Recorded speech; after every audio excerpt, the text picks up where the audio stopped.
안녕하세요. 서울특별시의회 의정포커스 김현욱입니다. 안녕하세요. 김경란입니다. 2019년도로 두 번째 열린 이번 임시회를 한마디로 정리한다면 바로 현장과 소통이 아니었을까 싶습니다.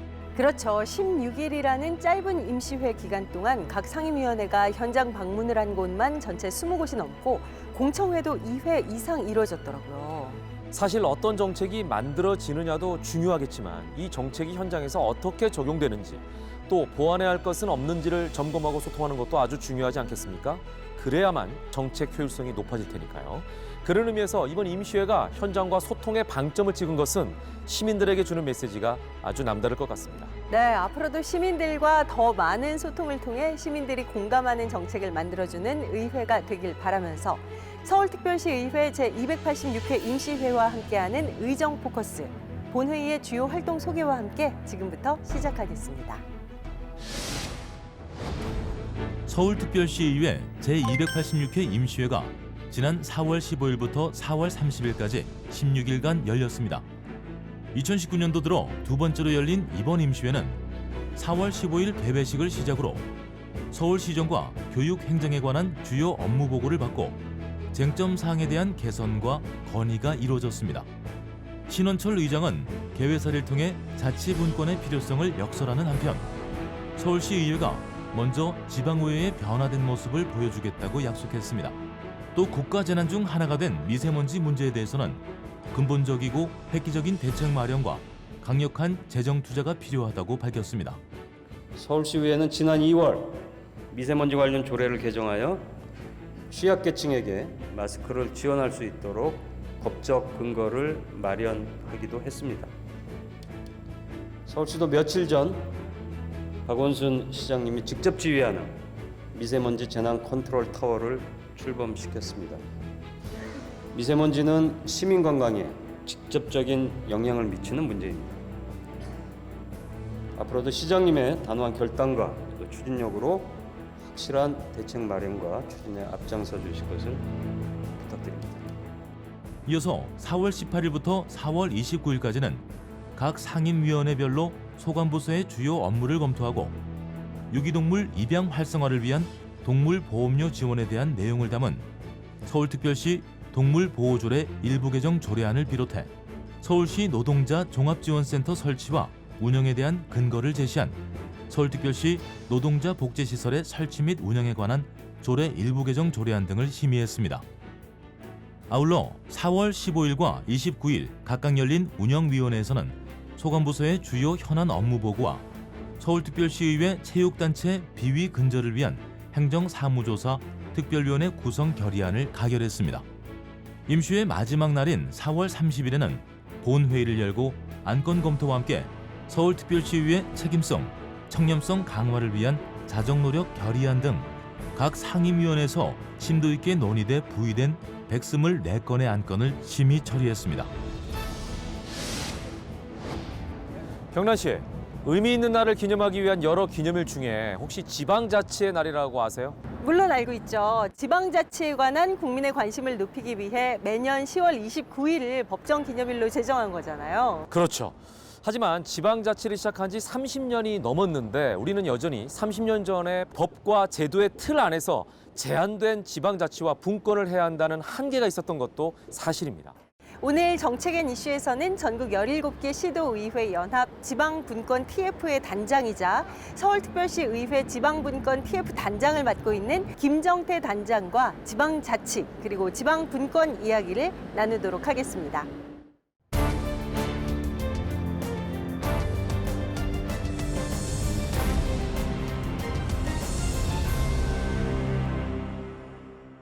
네, 단장님 어서 오십시오. 반갑습니다. 네, 안녕하세요.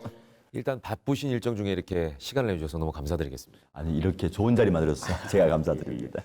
자, 제286회 서울시 의회 임시회가 얼마 전에 끝이 났습니다. 보름간의 임시회 이후에 요즘에 단장님께서는 어떻게 지내시는지 일정을 좀 말씀해 주시죠. 예. 우리 서울시의회가 없는 기간으로는 저희는 비회기 기간이라고 합니다. 우리 서울시 의원들은 비회기가 훨씬 바쁩니다. 그렇죠. 이제 수많은 민원도 혼자서 처리해야 되고요.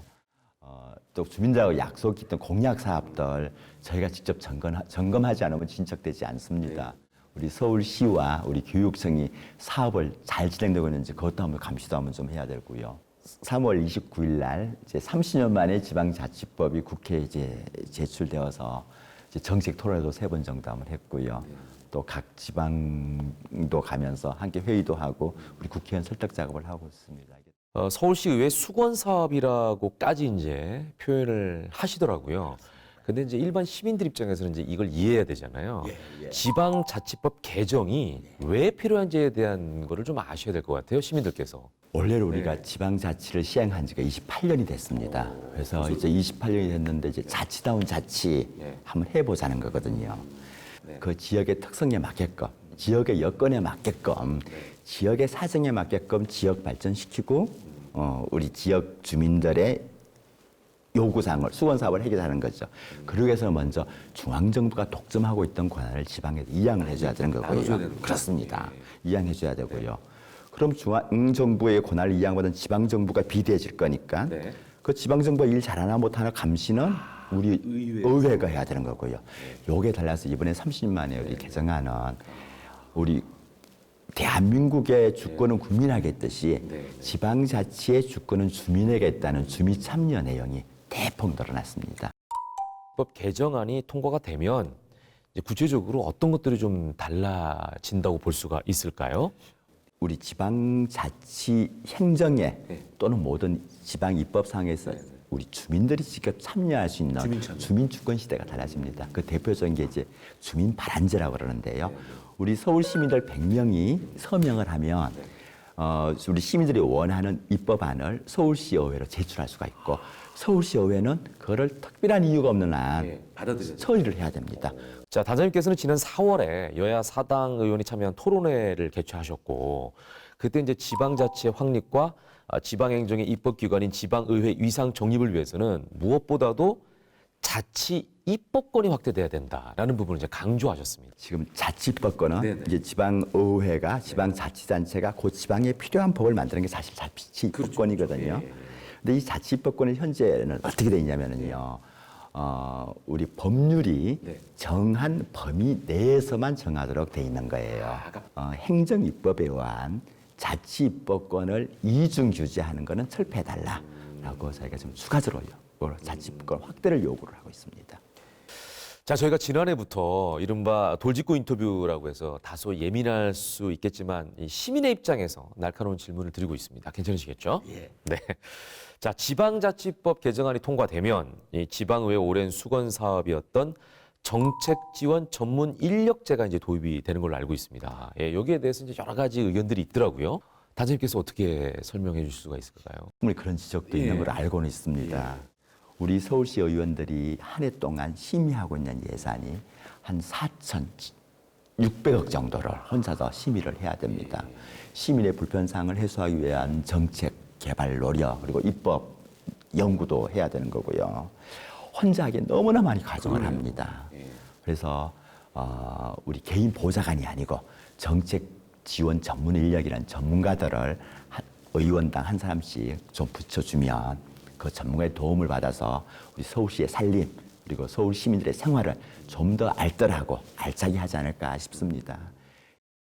마지막으로 우리 단장님께서 갖고 계신 앞으로의 계획, 각오 한 말씀 하시면서 마무리를 하시면 좋을 것 같습니다. 지방분권 TF 단장으로서 제 책임을 다하는 길이 우리 지방분권의 새로운 길을 열라는 지금 각오를 가지고 있습니다. 지방자치법 개정안이 국회에 상정되었습니다. 꼭 원한대로 이루어지기를 저를 바라는 마음은 간절을 하고요. 자치분권이야말로 우리 지역 주민의 주권 시대를 이루는 게고 진정한 우리 국가 경쟁력을 새롭게 마련할 전기가 될 거로 저희는 믿고 있습니다. 우리 서울 시민 여러분, 적극적인 응원과 관심을 부탁드리고자 합니다. 네, 자 저희도 시민들이 더 살기 편한 이런 사회를 위해서 이런 제도들이 빨리 제정이 되고 정비가 됐으면 좋겠다라는 바람을 가져봅니다. 자, 지방 분권 시대 지방자치법 개정으로 주민들의 다양한 민의를 수렴해 적용할 수 있는 똑똑한 지방의회를 만들어 주시길 부탁드리면서 여기서 인사드리겠습니다. 오늘 좋은 말씀 고맙습니다. 네, 고맙습니다. 제286회 임시회에서는 서울특별시의회 상임위원회 각 소관부서에 대한 주요 업무 보고와 안건 심사가 이뤄졌는데요. 그럼 먼저 행정자치위원회와 기획경제위원회, 환경수자원위원회 소식부터 차례대로 살펴보겠습니다. 행정자치위원회가 서울특별시 2019년도 제1차 수시분 공유재산 관리 계획안을 검토하는 자리에서 서울시가 추진 중인 가칭 농업공화국 사업지역에 대해 교통 혼잡이 일어날 가능성이 있다고 지적했습니다.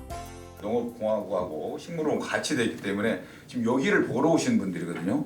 그렇기 때문에 지금 이러한 부분들을 주차 문제라든가 그래서 교통 문제라든가 이런 문제들이 2016년부터 운전을 시작한 마곡 디지털 변전소에 대해서는 전자파 문제를 지적하며 안전성을 강화해 줄 것을 당부했습니다.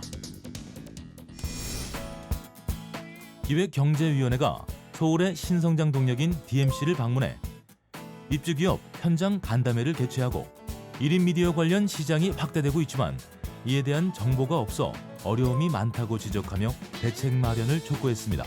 게임도 그렇고 유튜브도 그렇고 이것을 갖고 크리에이터가 돼서 이렇게 성공하는 사례들 또는 이렇게 성공이라고 하는 게 꼭 그 소득 측면에서뿐만 아니라 여러 가지 다양한 활동을 한다는 측면에서 성공 사례들도 많이 좀 알려주실 필요가 좀 있지 않겠나. DMC 입주 기업에 대한 지원이 지역 경제 활성화와 신규 일자리 창출로 이어질 수 있도록 노력해달라는 당부도 이어졌습니다. 환경수자원위원회가 한강사업본부에 대해 한강공원 텐트 단속에 대한 논란을 지적하고 실효성에 의문을 제기했습니다. 단속 요원이 가갖고 이거를 과태료 매기면 실효성 있냐 이거죠. 한강공원에 대한 자연숲 조성 사업에 대해서는 미세먼지 저감 등의 효과를 들며 차질 없는 진행을 당부했습니다. 아이돌봄이 교육과정이 형식적이라는 지적이 제기됐습니다. 국공립 어린이집 확대에 대해서는 양적인 확장과 함께 질적인 성장을 촉구하기도 했는데요. 이 밖에도 어떤 정책 제안과 점검이 이루어졌는지 문화체육관광위원회와 보건복지위원회 그리고 도시안전건설위원회 소식 이어서 만나보겠습니다. 서울시내 시민소통 공간인 시민청이 제로페이 결제 시스템 이용자에 대해 한시적으로 대관료 30% 감면에 들어갑니다. 하지만 할인율 자체가 낮다는 지적도 있습니다. 시민청 시설을 이용할 때는 접근성이나 이런 부분에서 사용할 수도 있겠지만 가격이 저렴하기 때문에 이용하는 분들이 있을 거란 얘기예요. 그렇기 때문에 더 저렴했으면 하는 것이 이용자분들의 생각일 것이고요. 30%라는 부분은 좀 문제가 있다는 생각이 들고요. 서울시는 부지 선정에 난항을 겪다가 2018년 강북구에 제2시민청을 개관했지만 저조한 방문율과 부진한 홍보에 대해 끊임없이 지적된 바 있습니다. 보건복지위원회가 서울특별시 육아종합지원센터 민간위탁 동의안 심사에서 서울시 각 자치구가 관리하는 아이 돌보미 사업에 대한 체계적인 시스템 마련을 촉구했습니다. 사업 모니터링 시스템이 저는 이 핵심 중에 하나라고 보는데 돌보미 숫자가 3,000명에 이르는데 네 분이 어떻게 모니터링을 합니까?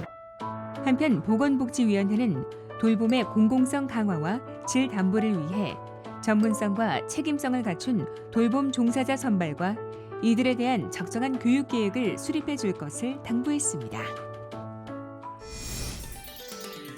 서울특별시 하수도 사용 조례 일부 개정 조례안이 도시안전건설위원회에서 심의 가결됨으로써 내년부터는 서울시 다자녀 가구에 대해 하수도 사용료가 30%까지 확대 감면됩니다.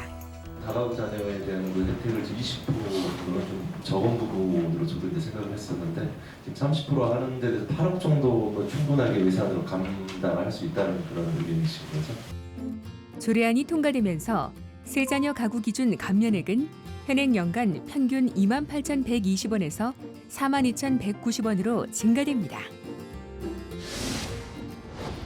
빈집 프로젝트가 도마 위에 올랐습니다.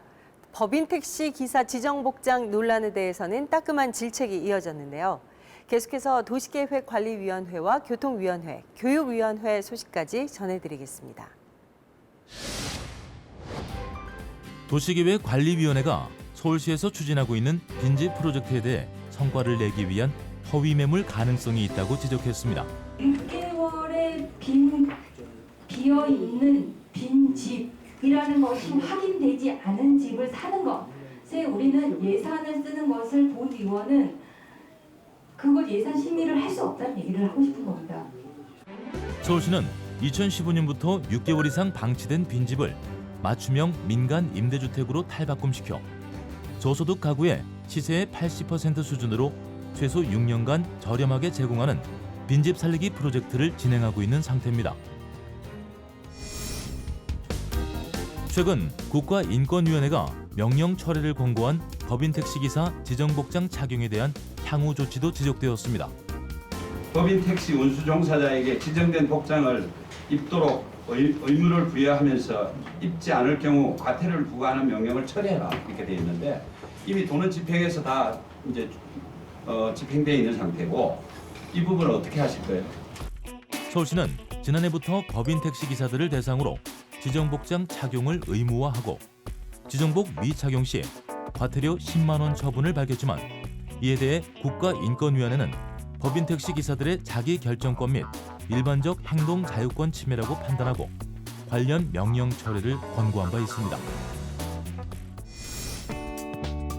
교육위원회가 지난 4월 22일 서울시 교육청 조희연 교육감을 대상으로 서울시 초중고 학생 전체 사교육비가 지속적인 증가 추세에 있다고 지적하며 교육청의 현 정책이 사교육비 문제 해결에 실효성이 있는지 꼬집었습니다. 이슈화하고 자사고를 폐지하겠다라고 함으로써 결과적으로는 노이즈 마케팅이 된 것이 아닌가라고 하는 그런 생각이 들었거든요. 2018년 초중고 사교육비 조사 통계에 의하면 17개 시도 중 서울시의 사교육비는 전체 평균보다 높은 월 평균 약 41만 원에 달하며 약 80%가 사교육을 이용 중인 것으로 조사된 바 있습니다. 2019년 올해는 3.1운동과 임시정부 수립 100주년이라는 역사적으로 큰 의미가 있는 해죠.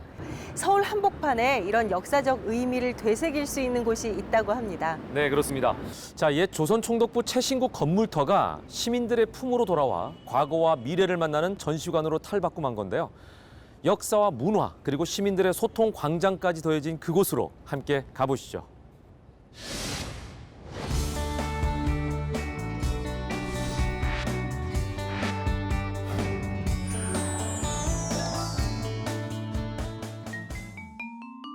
일제가 지은 총독부 건물터가 시민들의 품으로 돌아왔습니다. 옛 조선 총독부 최신국 건물터이자 국세청 남대문 별관 건물이 건축 전문 전시관으로 재탄생한 것인데요. 82년 만에 시민들의 곁으로 다시 돌아온 서울 도시건축 전시관. 국내 첫 도시건축 전시관으로 서울의 과거와 미래가 공존하는 역사문화 공간이 이제 시민들과 함께합니다.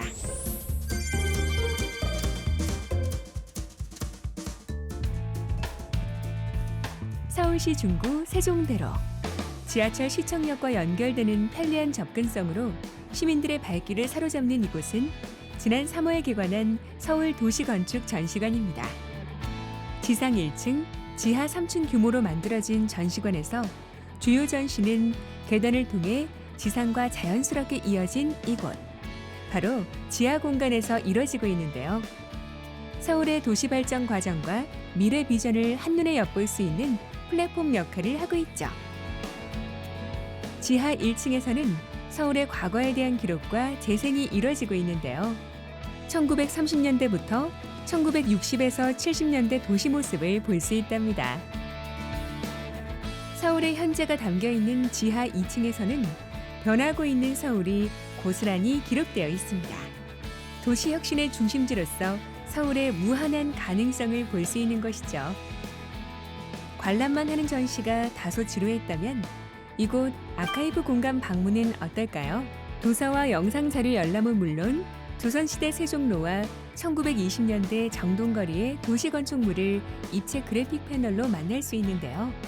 마치 눈앞에서 보는 것처럼 느껴질 정도입니다. 전시관은 처음 왔는데요. 과거의 건축물과 현재의 건축물을 비교해서 참 좋았습니다. 지하 3층에서는 다양한 형태의 구호주택 정보를 확인할 수 있는데요.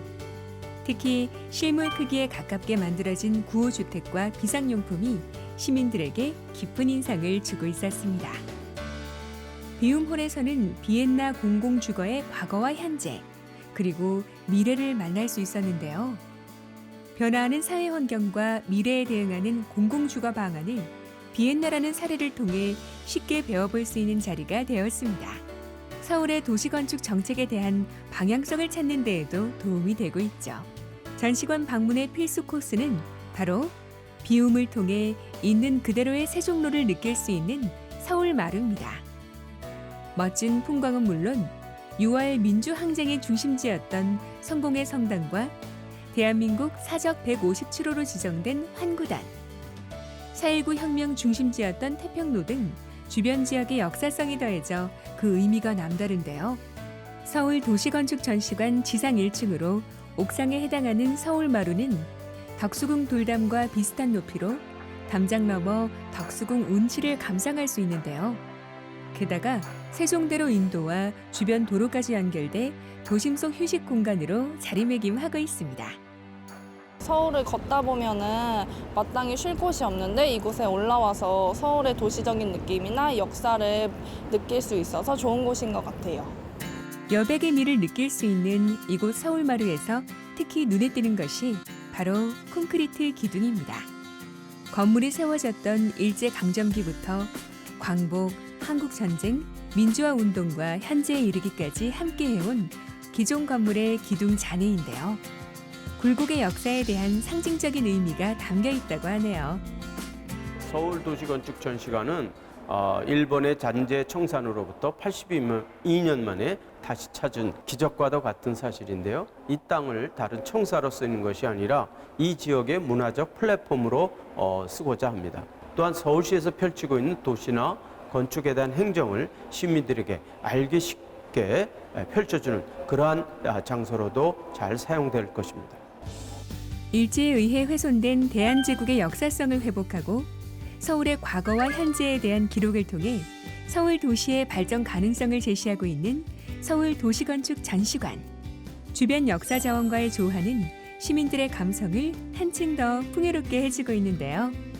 다가오는 여름, 도심 속 새로운 시민문화 공간이자 근현대사가 살아 숨쉬는 전문 공간으로의 나들이는 어떨까요? 서울특별시의회가 내 삶을 채우는 서울특별시의회라는 타이틀로 30초 영화제 작품을 공모하고 있습니다. 일상에 녹아든 서울특별시의회의 이야기를 담거나 시의회 활동과 관련한 행복을 소재로 무엇으로 행복해진 나의 삶을 30초 영상으로 만들면 되는데요. 예를 들어 복지조례로 행복해진 나의 삶 혹은 일자리로 행복해진 나의 삶 이런 식으로 만들면 되는 거죠. 출품 자격은 제한이 없고 국내에 누구나 가능하며 총 상금 1,600만 원이 주어진다고 하니까요. 일상에서 느끼는 행복의 순간도 담고 추억도 남길 수 있는 좋은 기회가 될 것 같습니다. 저도 한번 응모를 해봐야겠어요. 어렵지 않을 것 같은데요. 핸드폰으로 찍어서 응모하면 되는 거잖아요. 그렇죠. 하지만 6월 24일까지만 접수를 받는다고 하니까요. 조금 서둘러야 할 것 같습니다. 30초 영화제처럼 시민들과 소통하면서 앞으로도 시민들의 삶에 실질적인 변화를 가져오는 서울특별시 의회가 될 것을 기대하면서 제286회 서울특별시 의회 임시회와 함께한 의정포커스는 여기서 마치겠습니다. 시청해주신 여러분 고맙습니다.